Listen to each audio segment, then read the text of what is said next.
नमस्कार दोस्तों, आज मैं आप लोगों के पास परमेश्वर की ओर से और एक नया वचन लेकर आई हूँ। और आज का वचन है प्रेम का अर्थ क्या है, प्यार क्या है। चलिए जानते हैं प्रेम का अर्थ क्या है। दोस्तों, वचन शुरू होने से पहले आप मेरे चैनल को सब्सक्राइब ज़रूर कर दीजिए और वीडियो अंत तक देखिए और बेल आइकन जो है प्रेस करके रखना, ताकि जब भी मैं वीडियो बनाऊँ सबसे पहले उसके नोटिफिकेशन आप तक पहुँच जाए। दोस्तों, प्रेम का अर्थ क्या है। प्रेम वो है जो परमेश्वर हमसे करता है। प्रेम वो है कि जो व्यक्ति जिससे प्रेम करता है उसके लिए सब कुछ कर जाए, उसके खुशी के लिए सब कुछ कर जाए। Sacrifice is love. परंतु आजकल मनुष्य जो है प्रेम का कुछ और ही मतलब निकालता है। गर्लफ्रेंड बॉयफ्रेंड बनाना प्रेम है क्या। मैंने भी जब मैं छोटी थी, क्लास 8 से लेकर 9-10 तक, तब मैंने देखा कि जो लोग हैं इस तरह के रिलेशनशिप बनाते हैं जो गर्लफ्रेंड बॉयफ्रेंड कहलाते हैं। और मैंने देखा कि लोग जो है कुछ समय कुछ दिन एक के साथ रहते हैं और फिर कुछ दिन के बाद, कुछ समय के बाद किसी और के साथ रहते हैं। तो मैंने ऐसा सोचा कि क्या प्रेम जो है बार बार होता है, क्या प्रेम एक बार नहीं होता। ये कैसा प्रेम है। और लोग बोलते हैं कि मैं उससे प्रेम करती हूँ, मैं उससे प्रेम करती हूँ। ये कैसा प्रेम है दोस्तों। और कुछ शादीशुदा जीवन में भी जो स्त्री और पुरुष है जो आपस में विवाहित रिश्ते से रहते हैं, वे भी अपने रिश्ते को तोड़कर, उसकी मर्यादा को तोड़कर किसी और से प्रेम करते हैं। किसी और से मतलब प्रेम नहीं है, वो संबंध रखते हैं, वो व्यभिचार कर रहे हैं ये, और बोलते हैं कि मैं उससे प्रेम करता, मैं अपनी पत्नी से प्रेम नहीं करता।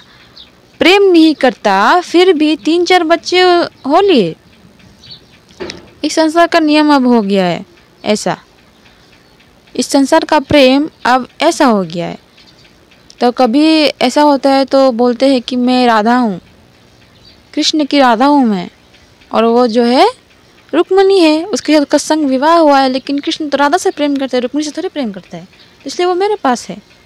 उल्टा मतलब निकालते हैं ये लोग। दोस्तों, राधा और कृष्ण तो एक है, विवाह उनमें होता है, कृष्ण ने बोला, जो अलग हो, लेकिन कृष्ण और राधा तो एक है।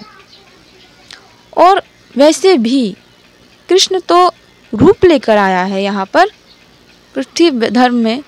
अपने कर्म की वजह से उन्होंने विवाह किया, कई सारे विवाह किए, करना पड़ा उनको, लेकिन उनका जो रूप है वह तो एक ही है, और उस रूप में वे राधा के संग रहते हैं।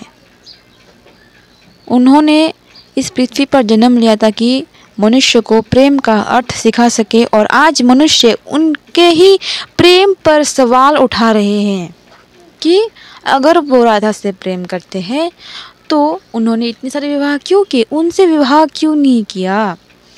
तो दोस्तों, मैं आपको बता दूँ, उनको नहीं, सॉरी, राधा को श्राप मिला था 100 वर्ष तक कि वो कृष्ण को भूली रहेगी।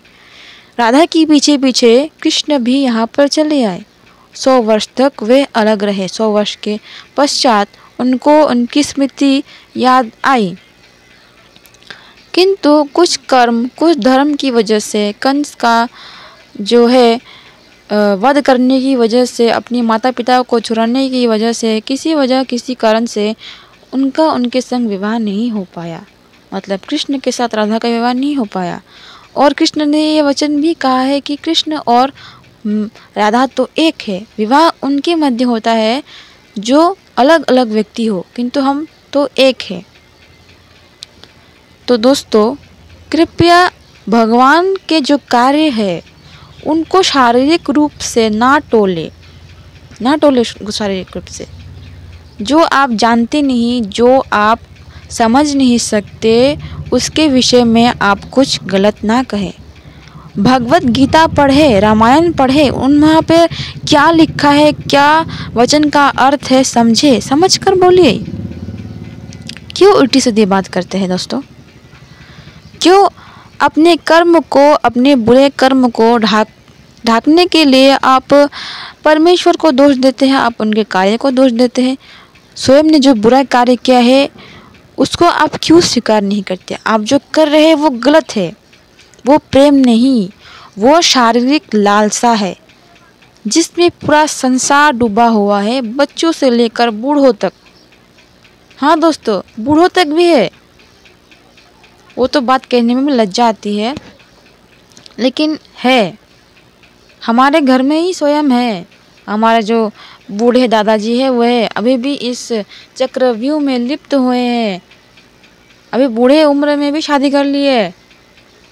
शारीरिक जो प्रेम है उसके बगैर रह ही नहीं सकते, तो शादी कैसे ना करके रहे?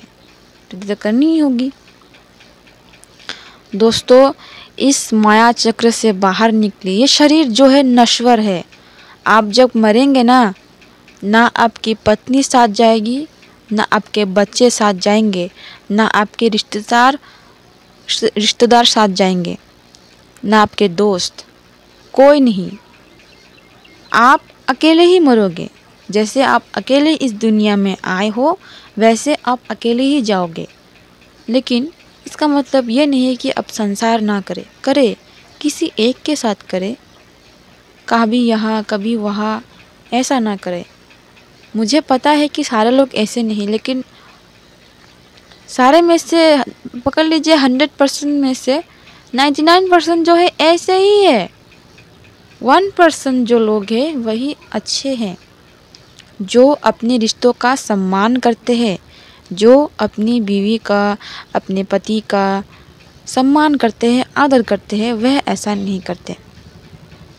शादी होने के बावजूद कोई औरत किसी मर्द के साथ भाग जाती है। हमारे यहाँ तो बहुत हो रहा है ऐसा, बहुत लोग ऐसे भाग रहे हैं, ऐसे जा रहे हैं, पति को छोड़ रहे हैं और पति रो रहा है। कभी पत्नी चली जा रही है तो पति रो रहा है, कभी पति चला जा रहा है तो पत्नी रो रही है। शादी होने के बाद, बाल बच्चे होने के बावजूद वो किसी पराई स्त्री से संबंध रखते हैं। ऐसा तो सही नहीं है दोस्तों। ऐसों को परमेश्वर जो है दंड अवश्य देगा।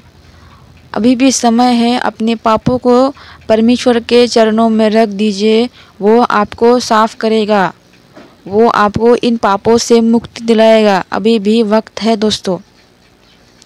अगर अभी भी आप परमेश्वर के पास नहीं गए ना तो बहुत देर हो जाएगी और आपको अपने कर्मों का फल भुगतना पड़ेगा।